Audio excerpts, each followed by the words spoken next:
தமிழகத்தின் மிகச்சிறந்த விளையாட்டாக கருதப்படுகிற ஜல்லிக்கட்டு போட்டி முதல் பொங்கல் விழா கொண்டாடுகிற வகைத்தான் நம்முடைய மதுரை மாவட்டத்தின் அவனியாபுரத்திலே திருப்பூன்ற சட்டமன்ற தொகுதி அடங்கிய அவனியாபுரத்திலே நாளைய தினம் சிறப்பாக நடைபெற இருக்கிறது.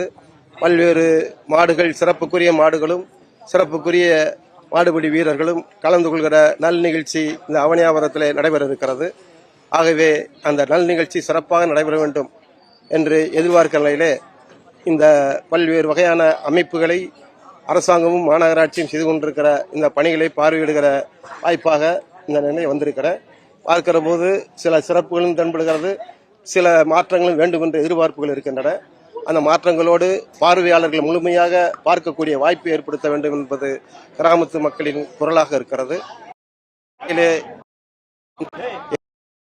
2011ஆம் ஆண்டிலிருந்து சிறப்பாக வந்துருக்கிற போது அன்றைக்கு மாநகராட்சி மேயராக நான் இருக்கிற போதுதான் இது மாநகராட்சி பணிகளை இதற்கான செலவினங்களை ஒப்புக்கொண்டு அன்றைக்கு தீர்மானம் நிறைவேற்றப்பட்டு அன்றையிலிருந்து மாநகராட்சியுடைய நிதியீட்டு முதலீட்டில் இந்த பல்வேறு அமைப்பு முறைகள் செயல்படுத்திக் கொண்டிருக்கின்றன. ஆகவே எங்களை பொறுத்த வரைக்கும் அது மகிழ்ச்சியான செய்திதான். ஆனாலும் கூட இங்கு அமைக்கப்பட்டிருக்கிற அமைப்பு அவனியாபுரம் கிராம மக்கள் எதிர்பார்க்கிற அமைப்பு, குறிப்பாக மதுரை மாவட்டத்திலே 3 ஜல்லிக்கட்டு சிறப்புக்குரிய இடங்கள் இருக்கின்றன. அலங்காநல்லூர், பாலமேடு, அவனியாபுரம். இந்த 3லுமே கிராம மக்கள் பொங்கல் விழாவை கொண்டாடுவதற்காகத்தான் இந்த ஜல்லிக்கட்டு விழா நடைபெறுகிறது. ஆனால் பாலமேட்டிலும் அங்கே அலங்காநல்லூரிலும் கிராம மக்கள் பெரும்பாலும் பங்கெடுக்கிறார்கள். ஆனால் அவனியாபுரத்தில் மட்டுமே அரசு முழுமையாக தன் பொறுப்பில் எடுத்துக் கொண்டிருக்கிறது, மாநகராட்சி தன் பொறுப்பில் எடுத்துக் கொண்டிருக்கிறது. கிராம பொறுப்பாளர்கள், கிராம மக்கள் ஒன்றிணைந்து விழாவை கொண்டாடுகிற வாய்ப்பு அவனியாபுரம் கிராம மக்களுக்கு கிடைக்காமல் ஒரு அரசே விழா எடுக்க வேண்டிய நிகழ்ச்சி, அதன் நடைமுறையை கட்டுப்பாடுகள் விதிமுறை கொண்ட நிகழ்ச்சி நடைபெற்றுக் கொண்டிருக்கிறது. ஜல்லிக்கட்டு பொங்கல் விழா என்றால் கிராம விழா என்ற அர்த்தம், தமிழர் விழா என்ற அர்த்தம். அதற்கான பணி கண்டிப்பாக அடுத்த ஆண்டு கிராம மக்கள் ஒன்றிணைந்து, அனைத்து பேரும் ஒன்றிணைந்து இந்த ஜல்லிக்கட்டு விளையாட்டை, அவனியாபுரம் ஜல்லிக்கட்டு விளையாட்டை நடத்துவதற்கான வாய்ப்புகளை, பணிகளை கண்டிப்பாக நாங்கள் செய்வோம். அதற்கான முயற்சி எடுப்போம். அரசாங்கம் என்னதான் எடுத்தாலும் நடைமுறை இருக்குமே தவிர விளையாட்டு வீரர் ஒரு விளையாட்டு போட்டியை நடத்த முடியுமே தவிர மக்கள் கொண்டாடுகிற விழாவாக இருக்காது என்பதுதான் எங்கள் கருத்து.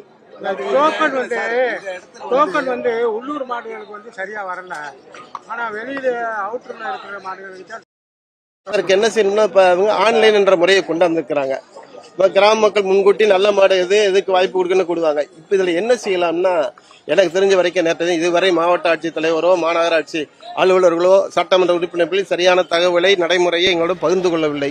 ஆனாலும் கூட எங்களுடைய கருத்தை பொறுத்த வரைக்கும் உள்ளூர் மாடு இருக்கு, அலங்காநல்லூராக இருந்தாலும் சரி, பாலமேடாக இருந்தாலும் சரி, அவனியாபுரமாக இருந்தாலும் சரி, எல்லா வீட்டிலும் ஒரு இன்றைக்கு அரசு ஒதுக்கீடு செய்வதை போல உள்ளூர் மாட்டுகளுக்கு குறைந்தபட்சம் 20 விழுக்காடு மாடுகளை அனுமதிக்க வேண்டும் என்ற அந்த அனுமதியை கொண்டு வந்ததை சட்டத்தில் நிறைவேற்ற வேண்டிய அவசியம் இல்லை.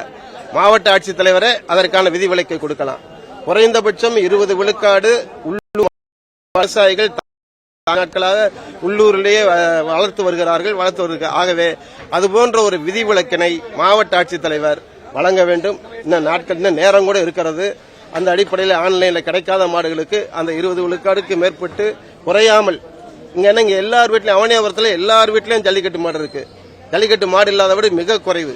ஆனால் அவர்கள் இந்த ஒரு விழாவுக்காகத்தான், ஒரு நிகழ்ச்சிக்காகத்தான் ஆண்டாண்டு காலமாக தங்களுடைய குடும்ப பிள்ளையாக மாடை வளர்த்து வருகிறார்கள். ஆகவே அந்த வாய்ப்பினை மாவட்ட ஆட்சித்தலைவர் ஏற்படுத்தி தருவார். ஆன்லைன் எவ்வளவு கிடைச்சிருக்குன்னு அதுக்கு கிடைக்காதவர்களுக்கு ஒரு பொறுப்படுத்து பண்ணுவார் என்ற கிராமத்துக்காரங்கிட்ட கூட்டு பேசணும். அந்த உறுதி எந்த அளவு நிறைவேற்றப்பட இருக்கிறது என்பதை அறிந்து கொண்டு அந்த முறை இதே வார்த்தை தான் சொன்னோம். அதுக்கு சரியான தீர்வு காணப்படவில்லை. இனிமேலாவது தீர்வு காணணும். இந்த முறை தீர்வு காண்பதற்கு முன்னோடியாக மாடுகளின் எண்ணிக்கை அவனியாபுரம் முகவரி போட்டிருக்கக்கூடிய அவனியாபுரம் சுற்றி இருக்க பகுதி முகவரியை கண்ணித்து அவர்களுக்கு முன்னுரிமை அளிக்க வேண்டும் என்று நானும் உங்கள் சார்பாக, ஊடகங்கள் சார்பாக கேட்டுக்கொள்கிறேன்.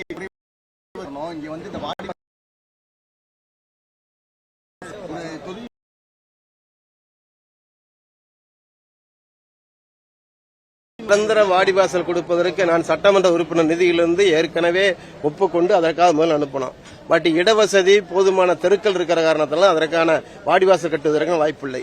ஆனால் இதை பொறுத்த வரைக்கும் இன்றைக்கு சொல்லியிருக்கிற மாதிரி இந்த இடங்கள் பார்வையாளர் மிக ஆர்வமாக இருந்தாலும் கூட பார்வையாளர் அதிகபட்சம் போனா ஒரு 2000 பேர் பார்ப்பதே மிக அரிது. அவனியாபுரம் மக்கள் தொகையே 25,000 பேர் 30,000 பேர் இருக்கு. இந்த அவனியாபுரம் இந்த 2 வார்டிலே இருக்கு. ஆனால் இவர்கள் அத்தனை பேரும் பார்ப்பதற்கு வழிவகையாக செய்வதற்கு இன்னொரு முறை இதற்கான திட்டத்தை இட வேண்டும். தற்காலிகமாக என வீடுகளை மறைக்க முடியாது.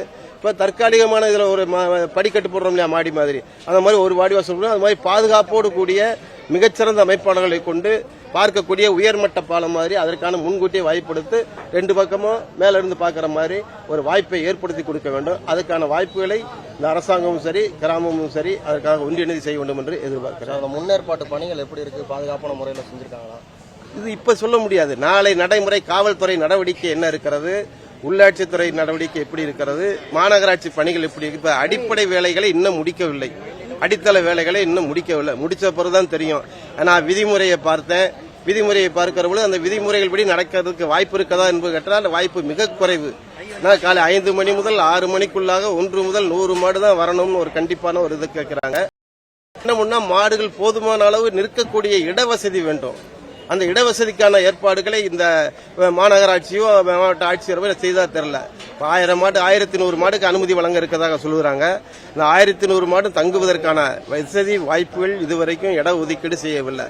மாடுகள் வருவதற்கான வழிவகை செய்வதற்கு தவிர முழுமையான வசதியை மாடுகளும் மாடுபிடி வீரர்களும் வருவதற்காக ஒருவர் தான் வர வேண்டும்ன்றாங்க. பட் இந்த விளையாட்டே ஒரு மாடுபிடி வீரர்கள் மாட்டோட 10 விளையாட்டு வீரர் வருவாங்க. அவங்க அந்த வாடிவாசல் அனுமதிக்கும் போது மட்டும்தான் 1+1 அனுமதிக்கலாமே தவிர கூட வர்றது 10 பேரை தடுக்க முடியாது. வண்டியில மாடு பாதுகாவலர்களாக இளைஞர்களாக வருவதை தடுப்பதற்கான வாய்ப்பில்லை. எந்தவித காவல்துறை கட்டுப்பாடும் செய்தால் அது மிகப்பெரிய மோசமான சூழ்நிலை தான் உருவாக்கும். அதை காவல்துறை மிக பக்குவமாக அதை கையாள வேண்டும். அதே நேரத்தில் பார்வையாளர்கள் உள்ள நுழைவதை தடுக்கிற முயற்சியில கடந்த சில ஆண்டுகளுக்கு முன்பு காவல்துறை கொஞ்சம் அதிகமாக நடந்து கொண்டது. அந்த மாதிரி துறை இல்லாமல் இதை பக்குவமாகவும் சிறப்பாகவும் மனிதாபிமானத்தோடு நடந்து கொள்ள வேண்டும் எதிர்பார்க்கிறோம். நன்றி.